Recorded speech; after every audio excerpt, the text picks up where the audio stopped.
Hi, this is Nicholas Yock, a registered migration agent from Pathway to Oz. And today I'm going to discuss with you the training visa, Subclass 407. So the training visa allows you to work for a sponsor in a job whilst undertaking structured training program.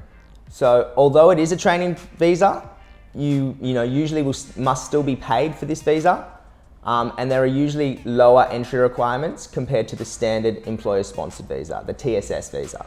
Although the process is quite similar to the TSS employer-sponsored visa, it's not exactly the same. It is comprised of 3 steps. The company must first apply to become an approved business sponsor. The company must then nominate you for the position, and you will then apply for the visa. This means that before applying for the 407 training visa, you must first find a company that is willing to nominate you for the position. So there are 3 different types of training covered on this visa. You only need to fit the criteria for one. So firstly, you're receiving training for licensing or registration requirements. So this is for applicants who require licensing or registration, or membership, to work in Australia or in their home country. So this could be great for things like plumbers, electricians, physiotherapists, anything really you need licensing for. The second is occupation training to improve skills in an eligible occupation. So this is for visa applicants who wish to participate in structured workplace training to improve their skills. So this is great for any number of occupations, hospitality, trades, anything really. The third type of training is for capacity building overseas. So this is for applicants who require training as part of their overseas study. It's not as popular as the first 2. Alright, so in order to apply for the 407 training visa, you must provide an individually structured training plan.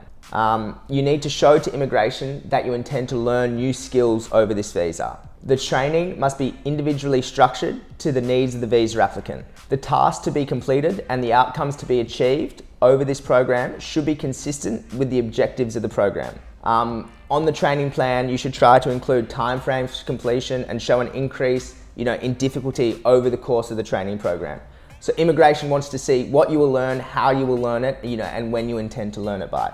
The structured training program is probably one of the hardest, parts of documentation to provide, but there are a lot of different companies out there who, specialize in providing these. All right, so how long is the visa valid? Look, the visa can be granted for 24 months, a maximum of 24 months, but, it's depending on what your training needs are. So if you only need 1 year of training, that's what it's for. Requirements. Generally speaking, to be eligible for this visa, you must show that in the past 2 years, you have worked or studied for at least 1 year in the occupation. So what jobs can get this visa? Well, the occupations must be on the 407 occupation list, which is actually quite large, and there's a link below. But the list of eligible occupations includes things like, medical, computing, engineering, hospitality, trades, etc. It's quite large. How much do you get paid on this visa? Well, look, it depends on the occupation, but generally speaking, you must be paid on the training 407 visa. Under very special circumstances, your work can be voluntary. The pay that you receive must be consistent with the award rate, relevant to your occupation. Can I work part-time on a training visa? No. So this visa requires you to work at least 30 hours per week with your sponsor. Can you work for another job? No, you can only work for the sponsor of the visa. Can you apply for the visa from within Australia? Yes. Generally speaking, provided you've got a valid substantive visa with no restrictions to applying for a visa, yes, you can apply for this visa from within Australia. Can you include family members on this visa? Yes. You can include obviously any member of your family unit, so spouse or partner and children. Can you apply for another visa after the 407 training visa? Yes, you can. It's quite often, it's quite common, provided there's no restrictions on your visa. It's quite common for applicants to apply for the TSS employer-sponsored visa or other, general skilled migration visas. And finally, is this visa a good idea for an internship? Yes, this visa is perfect for an internship. Look, so I hope that covers a few of the questions you've got about the 407 training visa. If you do have any, questions you'd like to cover with a migration agent, feel free to contact Pathway to Oz. Thank you.